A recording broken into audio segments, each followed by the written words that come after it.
Hello everyone, in this video I'm going to show how to make the best crosshair in CS2. So the first thing that you need to do is to get this map from the workshop Crash's Crosshair Generator.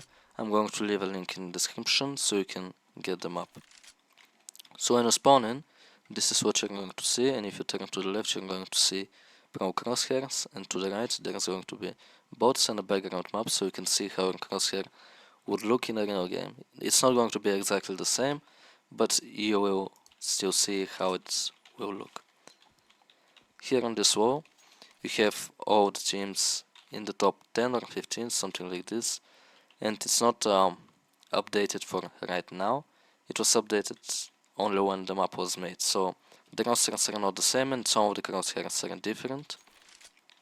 So this is not going to be a way to copy somebody's crosshair, but it's going to be more of a way to kind of see what crosshairs the pros are using. And before you start changing anything, you want to go into game and you want to copy your crosshair code, so make sure you don't lose your crosshair. So after that you can start trying different things. You can start checking people's crosshairs, you can see what people are using and if you like anything. I don't recommend copying the exact crosshair of your favorite pro, because everybody likes different things, and let's say your favorite pro is Ime, and he has this red crosshair that is moving around. I would not recommend anyone to get this crosshair. I think this is not a crosshair that you should be using.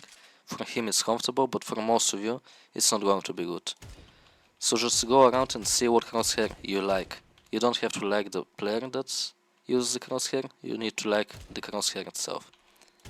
So let's say you like Beat's crosshair, but it feels a little bit off, like you want it to be with a bit smaller gap.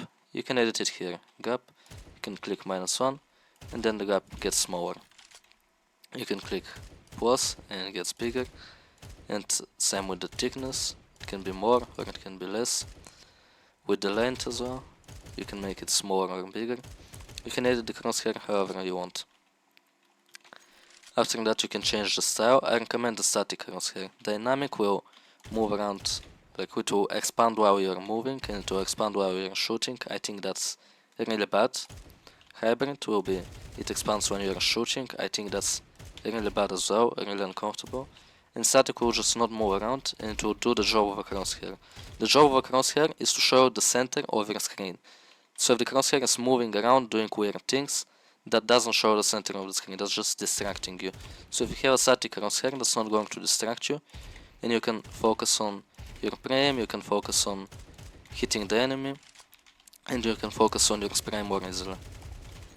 Maybe some people will be comfortable with dynamic or with hybrid, and that's fine, but for most of you static is going to be the best, and it's the one that's going to be the easiest to use.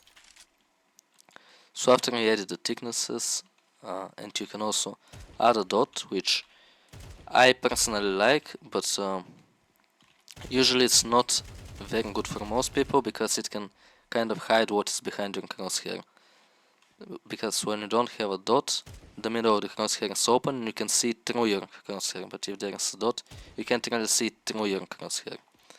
So a lot of people don't like the dot and just play without a dot. About the colors, I would recommend using green and blue. I think these are the best colors because they're the easiest to see on most maps. Yellow and white are very easy to lose in CS2. In CSGO they used to be good, but in CS2 it can happen sometimes that you lose them because the graphics are so bright in CS2. Black is something you can easily lose as well on some maps, and the other colors in general, all of them are not very comfortable to look at and they can be easily lost on some maps. So light blue and green are the main colors that you should be using.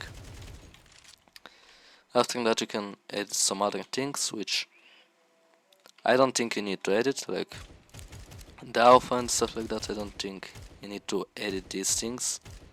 Don't think you need to edit any of these pretty much. But if you like to, you can edit some of these things if you know what they're doing.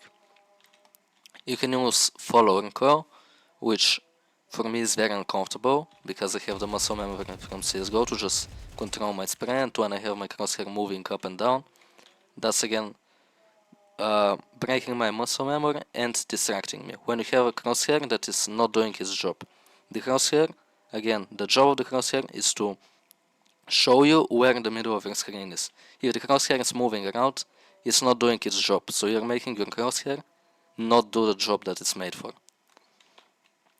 You can use crosshair dynamic gap, which is a bit weird. I would not recommend it to anyone.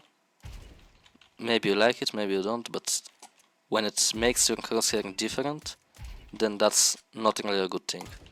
So I recommend having it off. Friendly fire warning, have this off because it's again kind of distracting when you go with your crosshair through a teammate. It's gonna show this thing. After that, you can look at HUD colors and you can just change the HUD colors. So what this does is, when you're T side, your HUD is gonna be yellow, and when you're C side, it's going to be light blue. So you can change the colors, you can see what you like. I like using white, so I just use white. It's just the easiest to see and I kind of like it, you know. It's bright, I can easily see it, it's not distracting. You can also use the crosshair thickness, the sniper crosshair thickness, so if you're using open scout, it will change the thickness of the crosshair. So basically it can be like this, which I of course don't recommend. I recommend using this, which is the default one. It's just the easiest to see, it's the easiest to use. And this you of course want to have on, because on some angles it's possible. I think on Ancient there's an angle where you don't really see the enemy, but if you aim on him, you can see his name and you can shoot even though you're not seeing him. So that can be useful, and also sometimes like maybe you're not noticing him, like you're aiming at an angle, holding the angle, but you somehow cannot notice the enemy because he's standing behind something. Maybe the name can pop up and it can be easier for you to notice that there's somebody and you can just kill him. So it can be useful in some situations, and there's no reason to turn it off. It's not going to distract you or something. So that's pretty much it. There will be more crosshairs in here soon. You can again look at the crosshairs of whoever you like. You can check the crosshair of your favorite pro. Let's say Spinks is your favorite pro. You can check his crosshair, you can see if you like it.